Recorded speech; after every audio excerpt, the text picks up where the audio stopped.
Welcome in the arena. My name's Allyson Klein, and this is another Data Insights episode, which means I'm here with Jeniece Wnorowski of Solidigm. Hey, Jeniece, how you doing? Hi, Allyson. I'm doing well. How are you? Good. We're here at Supercomputing in St. Louis, which is always one of my favorite events of the year. It's so cool to hear about how technology is being used for scientific insight and the next discovery that's going to shape the planet. How's the week been for you? It's been a great week. There's been a lot of discussion about the planet, about high performance computing, and believe it or not, cooling, right? But also just infrastructure in general.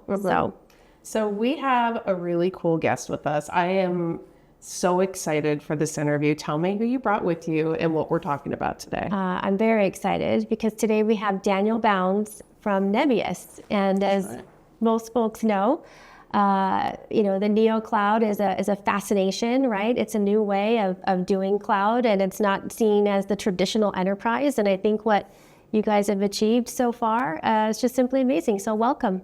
Thank you. It's a pleasure to be here. Nebius has been on an absolute tear, right, to scale. Yeah. Tell us a little bit about what you've been up to.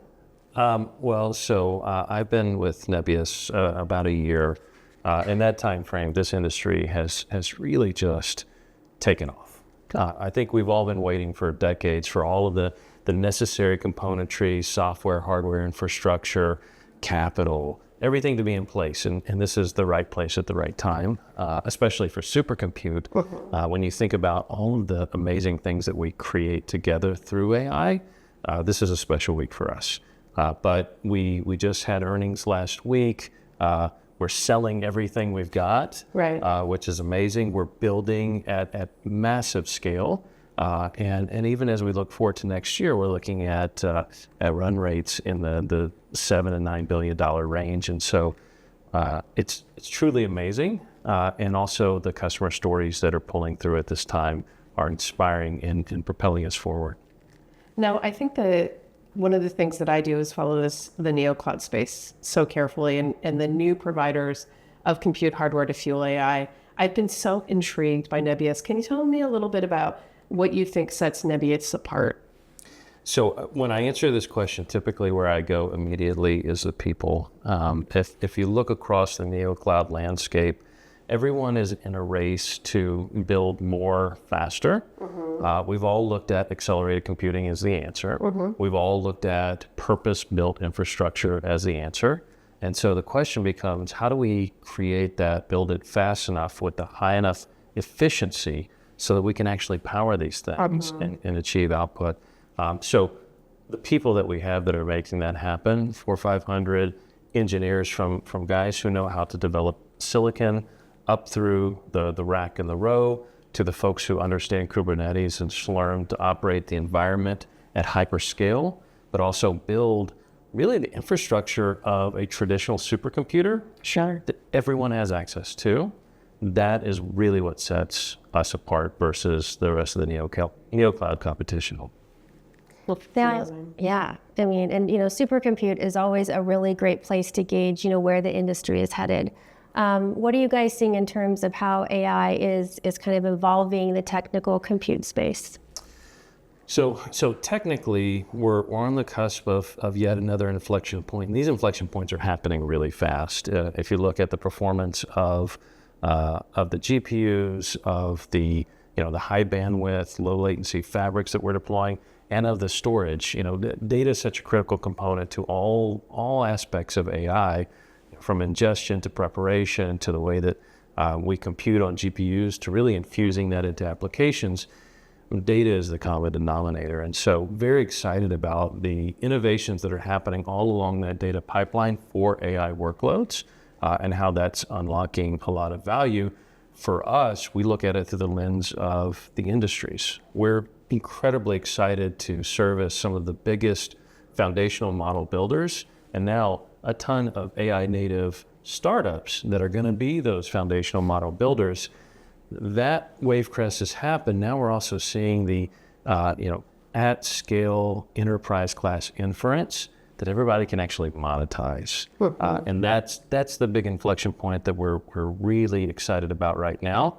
And at Supercompute, we're talking about that, not just in terms of commerce, but in terms of development and research and the promise that we've all talked about from an AI perspective for a very long time. You know, it's interesting that you say AI for a very long time because, yes, we've been working on this for a very long time, but we're still kind of in the infancy of this era of really understanding the workflows that organizations are going to be operating. You know, LLMs are just getting to that maturity phase where enterprises can start deploying workflows based on them. When you talk to customers, what kind of workflows are they talking about today? And as you look forward in the landscape and you think about things like agentic computing, how do you see those workflows changing and morphing in terms of hardened workflows that enterprises are adopting at scale? Yeah, I think there's two aspects. One is maturation. So more people are experimenting more broadly than ever before, and that's because they have access. It's not just the biggest of the big who can access supercomputer-like performance. Now, any startup, any enterprise can go in we have a product called Token Factory, which is essentially a PaaS platform for AI where you can go choose from a range of models off the shelf, and you can start to play with them, and then you can start to scale them. And to your other point, you can do that and match the ambition of your company from a quality, from a resiliency, from an SLA perspective, and more importantly, from a compliance and from a security perspective. What we've seen is a maturation of all of these components now so that enterprise class customers can deploy with confidence. Okay, cool. Love that. So how do you when you're working with your customers, how do you see you guys kind of standing apart in your work and how you're partnering with these guys? How is it helping Nebius? Yeah. So there's a lot to know in AI. And it is part hardware, it's part software, and software can take many forms, from the orchestration layer to the way that you schedule jobs and distribute workloads. All of that takes a lot of engineering horsepower. What sets Nebius truly apart is the fact that we bring all of that from an open source perspective. So we're one of the biggest contributors to Kubernetes, massive leader in the area of Slurm. We have an MLOps layer that we deploy that helps developers come and build on top of Nebius. We say this a lot internally. We want to be a community of builders. And a lot of that for us is offering this wide range of capabilities, whether you want to adjust from a PaaS perspective or an IaaS perspective, if you want to reserve capacity. And now we have big companies like Meta and Microsoft that are building bare metal, but taking advantage of what Nebius brings to bear. I think we're uniquely positioned in the market against other purpose-built AI clouds because of that full stack approach. Others will say it. Ours translates into results for customers.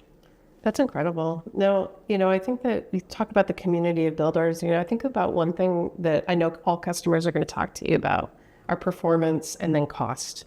And, that careful balance between those two vectors. Yeah. When you talk to your customers, how do you navigate that careful balance between performance scalability, efficiency, both from a cost and an energy perspective, and then, the actual workload delivery and innovation and leaving room for innovation within the way that you're working together?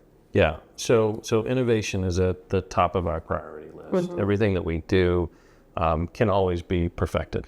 And so some of that, you mentioned performance. I saw something on your site around MLPerf 5.1. Mm-hmm. The industry advances. And when we talk about generative AI performance, we want our cloud operations, our clusters to perform at the absolute top end of that. We're at supercompute. We have number 13 on the top 500 list. I want to say like number 39, 49, somewhere in there. This is coming from an AI cloud provider that just submitted results. It's a testament to the fact that we have a heritage of building supercomputer class performance with the flexibility of a hyperscaler. That's impressive. So, and also if you filter that list through commercial availability, I think we're like number 2 or number 3 in the world in terms of performance. Mm-hmm. The other thing that's really important for us is as customers look to deploy on Nebius, especially as we talk about enterprise customers, it's got to work. And so mean time between failure at a cluster level has to be sky high. They have expectations that they have built over decades of operation on premise, and even in the hyperscale general purpose clouds that now a purpose-built AI cloud has to match. And for us, that's a key point of differentiation and value that would provide customers. You know, it's funny, and I know we need to get to our next question, but when you consider that for a second, you just said, like when you consider commercial availability, it's number 2. Yeah. We are moving so quickly. Yeah. The fact that we were not even talking about Neocloud, a couple of years ago at supercomputing, and now Nebius is sitting at the positions that you are, incredible level of innovation and deployment in such a short period of time. Really impressive. Well, I know we all share a lot of history in this industry, and I keep coming back to the same phrase of there's no place else I'd rather be right now. Mm-hmm. I think the promise of AI across our lives is immense, almost incalculable, but also the economic value and what we're doing to change the way that computers have affected us. This is an important moment in time, and so we love the opportunity to work and partner with our customers to build that future. Incredible. Yeah. So how do you see different parts of your infrastructure meeting to deliver on customer requirements specific to, say, storage requirements? Yeah. So like I mentioned earlier, data is paramount. It's critical. What we find is most neoclouds at this point have really majored in compute and networking. We offer a complete range of storage solutions across that data pipeline that I talked about. Of course, it's file and object, and as we continue to not only mature with LLMs, but in multimodal models, all of that comes back to the underlying data performance that we have. And so we've invested heavily, not just in our own capabilities, but also partnering with the likes of WEKA and VAST. A lot of that underpinned with the absolute latest bleeding edge technologies like QLC, partnering with folks like Solidigm so that we can deliver to customers a high performance environment that scales with them, creates tremendous flexibility. We don't know what they're going to do next. We're doing it with them. And so from a Nebius perspective, it's incredibly important that we look at our customers as partners. We develop, we build, we iterate, and help them secure the future. Love that. I'm an infrastructure geek, so whenever anybody talks about AI infrastructure, I think it's so interesting how storage architectures have become so critical and so central to this moment in AI. And I love what you talked about there. I think that the other side of that is just all the data that it's bringing into an environment, and that security and privacy needs to be really carefully managed. How are you managing that with your customers, and how do you do that across an environment where some data is residing in a Nebius environment, some might be residing in a customer environment? So I think the paradigm is it's not a one size fits all. Mm-hmm. So when you look at the way that we approach the market, I mentioned our PaaS platform, that's for folks who don't want to go and stand up a cluster and have to manage it. Mm-hmm. They just want to hit the easy button, and they want that easy button to turn into an everyday button.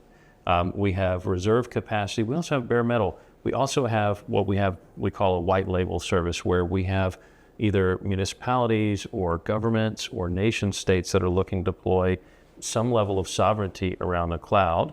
Mm-hmm. We can do that. But as we look at servicing a broader spectrum of customers, security and compliance are expectations. Mm-hmm. And that's the way we look at serving the enterprises. What are the expectations that they have built and honed over time? Do you have SOX compliance? Do you have HIPAA compliance? Do you have all of these different standards that are table stakes? Do you do that with a full range of security capabilities that we would expect in a traditional either hyperscale cloud or an on-premise cloud? We have very quickly, and I mean very quickly, addressed a ton of those, and we've got a quarterly release schedule that has continued to strengthen over time. We'll exit this year, I believe, as the preeminent AI cloud for enterprise adoption by feature set. That's awesome. And like we wouldn't be at any conference, supercomputer otherwise, if we didn't talk about efficiency, right? And efficiency has come up quite a bit for Nebius. So what are some of the things that you're doing with your technology and making efficiency a part of your DNA? Yeah. What are kind of the guideposts that you follow? So remember a few questions ago, I talked about a full stack approach, and that's not just software, but it includes software. So again, something that sets us apart, we design our own systems.